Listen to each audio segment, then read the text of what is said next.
Salut à tous, nous revoilà pour une nouvelle vidéo d'actualité, vidéo qui résume cette fois-ci l'actualité associative du mois de mars. Sans plus attendre, commençons avec ce qui a grandement marqué ce mois et même cette année et qui prendra d'ailleurs une grande partie de cette vidéo, c'est évidemment le CRIT. Ce CRIT 2019 s'est tenu dans le nord de Paris, très près de chez nous, et il est temps de faire un retour sur les différents résultats de nos sportifs.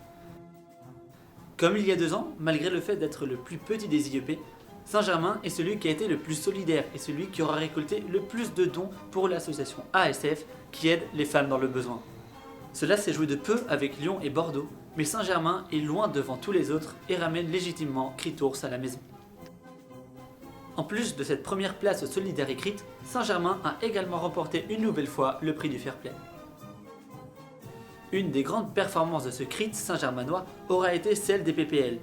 Après leur victoire en poule face à Lille 6-2 et face à la Belle Alliance 13-0, elles finissent en première place du groupe, atteignant les demi-finales où elles ont affronté ni plus ni moins que Paris et se seront malheureusement inclinées. Dans leur dernier match, Toulouse les a empêchés d'aller chercher le podium, mais il n'en restera pas moins que cette 4e place pour le rugby féminin restera une des grandes performances de ce CRIT 2019. Chez les hommes, la Belle Alliance, qui était composée de Saint-Ger, Rennes, Grenoble et Strasbourg, s'est imposée face à Aix avant de s'incliner face à Bordeaux et Lille. En natation, nos nageurs ont fait forte impression avec pas moins de 6 finales de la part de Sarah, César et Maxence, avec même 2 victoires de Sarah sur le 200 mètres nage libre et le 100 papillon. Avec ces bons résultats, tout comme la 4e place au relais, Saint-Ger termine 2e de la natation. En foot, les pointeurs avaient à cœur de faire un grand CRIT, et bien qu'ils ne le disaient pas devant les caméras, ils jouaient le titre. Et le titre, ils en ont été très proches. Après 3 victoires en phase de poule, contre Toulouse 1-0, contre Rennes 2-1 et contre Strasbourg 1-0, ils terminent premier de la poule, mais perdent en demi-finale après les prolongations face à Bordeaux, qui marque à quelques minutes de la fin. Mais le match pour la 3e place aura été un récital, car les pointeurs s'imposent avec une très belle victoire 3-1 face à Grenoble, qui étaient les finalistes de l'an passé. Cette victoire propulse ainsi les pointeurs sur le podium de ce CRIT. Pour les pointeuses, le CRIT aurait été plus difficile car elles se sont inclinées face à Lille, Aix et Rennes. En basket, malgré les bons résultats cette saison des Bibalos, la concurrence aura été trop grande et ils se sont inclinés face à Lyon, Rennes, Grenoble et Lille. Tout comme les Lakers qui, malgré leur victoire face à Polytech il y a quelques semaines avant le CRIT, elles se sont inclinées face à Strasbourg, Paris, Toulouse et Rennes. En badminton, le niveau de notre équipe aura impressionné plusieurs délégations adverses. Et malheureusement, la concurrence fut rude. Malgré quelques matchs accrochés et une victoire face à Grenoble, Saint-Germain s'est incliné face à Paris, Lyon et Rennes. Mais une des grandes performances pour Saint-Ger, c'est aussi la finale atteinte en tennis. Pour arriver jusque-là, Alice, Kylian, Chloé et Mathieu ont réalisé des performances incroyables, notamment en éliminant Paris en quart de finale, eux qui jouaient pourtant à domicile devant leur public, mais aussi en éliminant Lille en demi-finale, alors que ces derniers étaient les tenants du titre et qu'ils ont disposé d'une dizaine de balles de match, pas suffisant pour autant pour éliminer Saint-Ger qui a réalisé un CRIT extraordinaire. Malgré la défaite face à Lyon en finale, cette 2e place est une grande victoire et une grande fierté pour notre IEP. Après avoir brillé l'an dernier, les pom-poms ont de nouveau été extraordinaires et ont été 2e. Un très beau résultat qui confirme la continuité qu'ont nos pom-poms à figurer parmi les premières places de ce CRIT. Quant à la danse, après une 10e place en 2018, la décadence aura fait un grand bond en avant. Et sur un spectacle sur le thème de la nature humaine et de l'homme luttant contre son animalité, elles ont atteint la 4e place, un résultat historique. Malgré certains participants choisis à la dernière minute, l'athlétisme saint-germanois s'est bien débrouillé avec une 9e place. Le cross aura fait encore mieux puisque notre IEP est allé chercher une 8e place. Pour le handball, tout ne fut pas évident. Les hommes ont dû s'incliner face à Strasbourg, Lyon, Rennes et Lille, tandis que les filles ont tout de même pu aller chercher une 9e place suite à leur victoire face à Strasbourg. En volley, ce n'est pas la cuillère qui nous attend. Chez les femmes, malgré les défaites face à Paris, Lille et Bordeaux, une cruciale victoire face à Aix permet aux volleyeuses de finir 9e. Une performance dont se sont inspirés les hommes qui, malgré avoir perdu face à Aix, Paris et Grenoble, se sont imposés avec la manière face à Toulouse, les propulsant à la 8e place. En pétanque, Saint-Germain s'est illustré avec une belle 8e place. Pendant ce CRIT, leur grande performance restera cette remontada face à Grenoble, où ils perdaient 3 à 11 mais ont fini par s'imposer 13 à 11. Un bilan très positif pour Saint-Germain lors de ce crit, qui pour la première fois de sa récente histoire a atteint la 8ème place au classement général, terminant devant Rennes et Strasbourg, témoins de ce crit réussi. Un bilan on ne peut plus positif.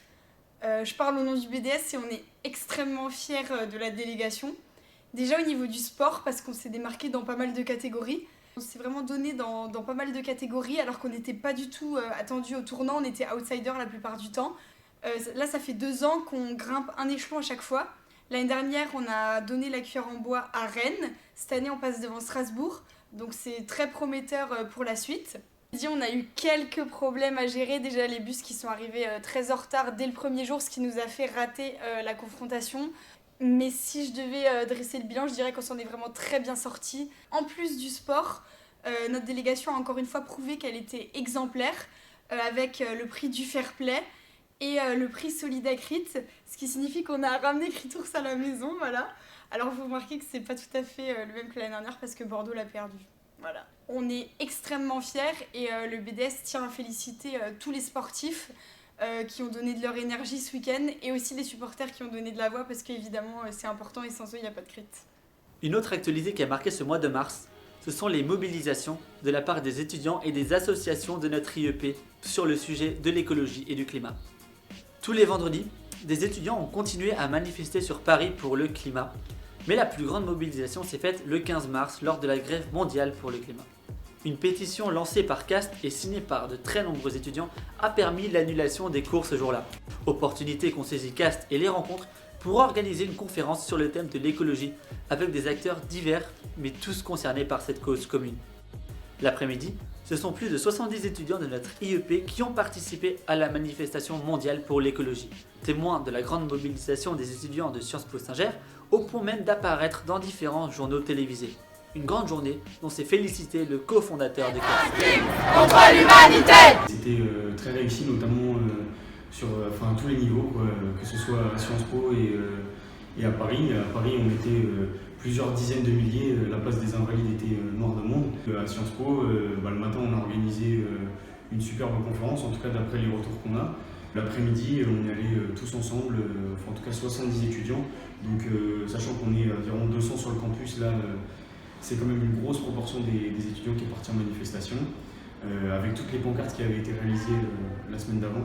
C'était vraiment un bon moment de solidarité et de lutte pour l'espèce humaine. Le projet, c'est le premier, avant tout, c'est de continuer la mobilisation, parce que c'est pas parce qu'il y a eu une grosse date mondiale la semaine dernière que ça doit s'arrêter. On va continuer à se mobiliser le vendredi pour des actions de désobéissance civile ou des manifestations à Paris ou en région parisienne. Mais le mois de mars a également été marqué par Word, notamment au sujet du voyage post-partiel. Le premier jour du mois de mars a été marqué par l'annonce de la destination du voyage post-partiel. Les étudiants auront l'occasion de profiter du beau temps et de la culture locale, puisque cette fameuse destination est Naples. Des places sont d'ailleurs toujours disponibles, alors n'hésitez pas à saisir cette grande occasion de voyager entre vous dans les terres napolitaines. Opportunité exceptionnelle pour ce qui sera le dernier événement de l'année.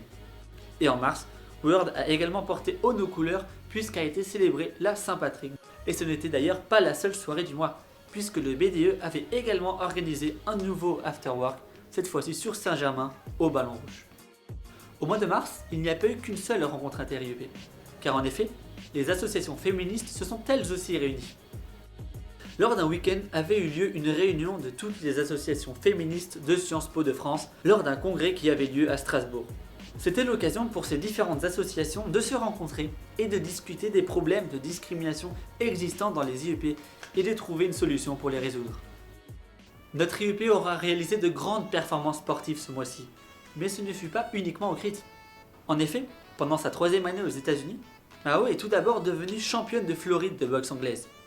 Ceci lui a permis de se qualifier pour le championnat national dans l'état de New York, où elle remporte sa demi-finale par KO au premier round, avant de décrocher le titre par décision unanime du jury. Mais elle ne s'est pas arrêtée là, puisque dans une autre division et après plusieurs autres combats, elle a de nouveau gagné, la sacrant ainsi d'un double titre de championne universitaire des États-Unis en boxe anglaise.